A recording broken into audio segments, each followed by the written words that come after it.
Bonjour mes amis, bonjour tout le monde. J'espère que vous allez bien. Merci parce que nous savons que vous êtes nombreux en train de nous suivre dans notre chaîne Le Conseil d'Amis. Nous sommes aujourd'hui dans notre émission que nous avons intitulée Les paradis, l'objectif final. Et aujourd'hui, nous allons parler d'un thème.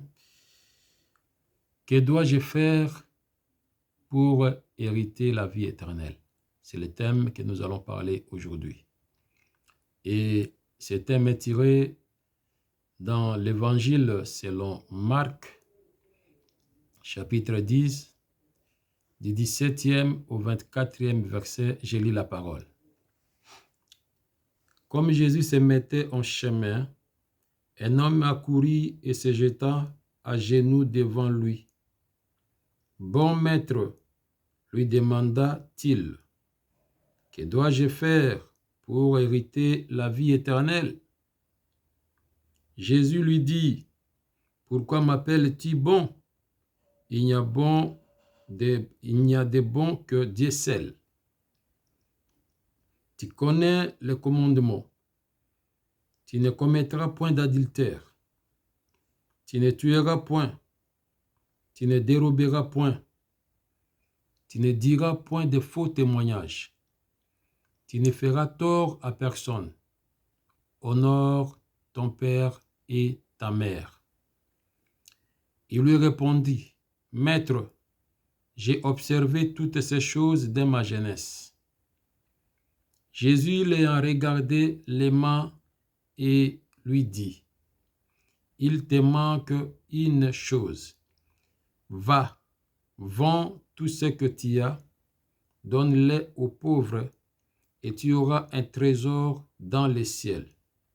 Puis viens et suis-moi. » Mais affligé de cette parole, cet homme s'en alla tout triste, car il avait de grands biens. Jésus regarda autour de lui, dit à ses disciples qu'il sera difficile à ceux qui ont des richesses d'entrer dans le royaume de Dieu. Les disciples furent étonnés de ce que Jésus parlait ainsi, et reprenant, il leur dit, « Mes enfants, qu'il est difficile à ceux qui se confient dans les richesses d'entrer dans le royaume de Dieu. » Amen.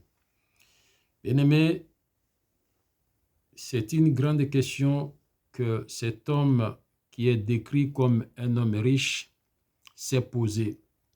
Un jour, il avait rencontré Dieu, Jésus-Christ, et il a pris la décision de poser cette question, cette grande question à Jésus-Christ.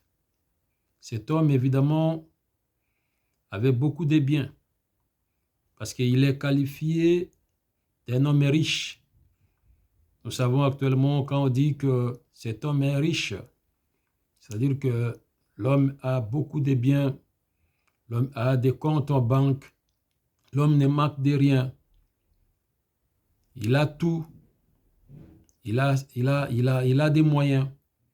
C'est celui-là, bien-aimé, qu'on qualifie d'un homme riche. Évidemment, pour cet homme aussi, nous savons qu'il avait beaucoup de choses. Mais ce ne sont pas ces choses qui les préoccupaient. C'était plutôt la vie éternelle qui était sa préoccupation première.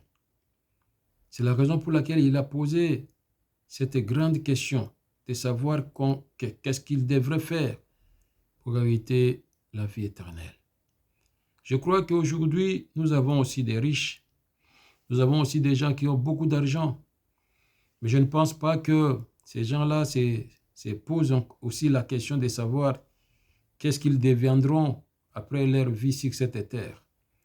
Beaucoup se confient à leurs biens, beaucoup se confient à leur argent, mais la question du ciel préoccupe peu ces gens-là. Ce n'est pas seulement eux, tout le monde aussi, toi qui me suis et moi également, nous devons aussi se poser la question chaque jour. Qu'est-ce que nous devons faire pour hériter la vie éternelle. Parce que nous sommes sans ignorer, mes amis, qu'un jour, nous partirons. Personne, je dis personne, ne restera sur cette terre. Étant donné que tu as été naquis un jour, mets dans ta tête aussi qu'un jour aussi tu partiras. C'est ça la loi de la nature. Personne ne peut s'en passer. Nous suivons tous ces chemins-là. C'est un chemin obligé. Le problème n'est pas de vivre, le problème n'est pas de mourir. Mais le grand problème, c'est où passeras-tu ton éternité? Comment faire pour hériter la vie éternelle? L'homme riche avait aussi des biens. Il pouvait penser comment fructifier ses affaires, comment monter les entreprises, comment faire tout ce qu'il pouvait faire, comment manger son argent, comment festoyer. Mais il n'avait pas emprunté ces chemins-là. Il savait qu'un jour il partira, raison pour laquelle il s'est préoccupé de sa vie après celle qu'il doit ou bien qu'il devrait passer sur cette terre. Nous aussi également, nous devons nous préoccuper. Mais écoutez la réponse de Jésus. Jésus lui a dit, voilà ce que tu devrais faire. Il y a les commandements que tu connais déjà. Jésus a commencé de citer. Moi, j'appelle ce que Jésus avait cité là, ce sont des grands péchés. Il dit ici, tu ne commettras point l'adultère, par exemple. Peut-être nous considérons ça comme un grand péché. Adultère, impudicité. Quand quelqu'un accepte Jésus-Christ, ou bien je parle en général des chrétiens, des fois ils disent non, ça c'est un grand péché. Peut-être actuellement si tu ne le fais pas, tu n'es pas adultère, tu n'es pas impudique, tu as mis ça de côté, c'est bien bon. Et le deuxième, c'est tu ne tueras point. Oui, c'est parmi aussi des grands péchés, nous pouvons les considérer. Tuer quelqu'un, c'est quelque chose de grave. Donc, on peut également le considérer comme un grand péché. Et tu ne déroberas point, c'est du vol. Peut-être actuellement aussi, tu ne voles pas. Tu es quelqu'un dynamique, tu es quelqu'un respectueux, tu ne voles pas. C'est bien bon. Et tu ne diras point de faux témoignages. Oui, tu ne témoignes pas contre les gens. Tu ne feras tort à personne. Donc, tu n'en veux pas des gens. Tu ne veux pas faire du mal aux gens. Tu ne le fais pas. C'est bien bon. Et tu honores aussi ton père. Tu honores aussi ta mère. Tu les respectes. Ce n'est que normal. C'est quelques 5 ou 6 péchés que nous considérons comme des péchés, des grands péchés. Mais quand l'homme a dit, Seigneur, c'est depuis ma naissance que je fais ça. Depuis sa naissance, il ne fait que ça. Il fait tout ce que Jésus avait énuméré. Toi aussi, depuis ta naissance, je ne parle pas de la naissance biologique, non. Je parle de la naissance chrétienne. Le jour où tu avais tourné le dos au monde, le jour où tu avais accepté Jésus comme Seigneur et Sauveur. La Bible dit, si quelqu'un est en Christ, il devient une nouvelle créature. Les choses anciennes sont passées et voici toutes les choses sont devenues nouvelles. Un jour, tu avais pris l'engagement de suivre Jésus. Mais lorsque tu avais commencé, c'est dès ces jours-là, tu avais, entre guillemets, refusé les grands péchés, les péchés qu'on peut facilement te qualifier d'un pécheur, passez-moi la tautologie. Tu avais déjà mis ça de côté. Mais lorsque cet homme a dit à Jésus, j'ai fait ça depuis ma naissance, ou bien depuis ma jeunesse, Jésus l'a regardé, il l'a aimé, il a dit non, ce n'est pas encore fini. Voilà ce qui te reste. Va, tu vends tout ce que tu as là. Tu vends tes biens et tu donnes ça aux pauvres. Et tu viens, tu suis moi, tu me suis. Alors l'homme était devenu triste parce qu'il avait beaucoup de biens. Il ne pouvait pas se séparer de ces biens-là. Voilà. C'est ça. Il est allé. Je ne pense pas que cet homme avait eu la réponse à la question qu'il avait posée. Il n'avait pas eu la réponse. Pourquoi? Parce que lui-même était un blocage. Parce que s'il était un homme qui avait les soucis vraiment du ciel Il allait accepter la proposition de Jésus. Mais nous avons vu que l'homme n'avait pas accepté ce que Jésus avait dit. Il était obligé de partir. Il avait laissé Jésus. Donc, quand on accepte Jésus, on doit se conformer. Jésus, c'est les principes. Jésus, ce n'est pas une partie des principes et on laisse l'autre. Non. Quand on vient en Christ, on prend le tout. On prend Christ dans son tout et non dans sa moitié. Non. Jésus, c'est les principes. Si tu respectes les principes, tu es avec lui. Si tu ne respectes pas, tu n'es pas avec lui. C'est comme ça. Parce que nous visons quoi? Nous visons l'objectif final. C'est ça le titre de notre émission. L'objectif final. C'est le paradis. C'est là. Nous visons le paradis. Et pour y arriver, il faut des décisions personnelles. Il faut des décisions personnelles. Ici, nous avons cité des grands péchés. L'homme a dit, il le fait. Mais quelque part, il y avait des choses qui restaient encore. Il y avait des choses qui restaient encore. Parce que Jésus lui a dit, il te manque encore une chose. Et toi et moi aujourd'hui, qu'est-ce qu'il nous manque? S'il arrivait que Jésus revenait aujourd'hui, qu'est-ce qu'il nous manque? Qu'est-ce qui nous empêchera de ne pas entrer au paradis? Qu'est-ce qui nous manque? Bien-aimés dans le Seigneur, la question est posée à chacun. Parce que chacun connaît sa vie. Tu connais ta vie. Tu connais comment tu marches. Est-ce que tu es totalement dans le Seigneur? Ou bien partiellement? Qu'est-ce qu'il te manque? Nous avons cité des grands péchés.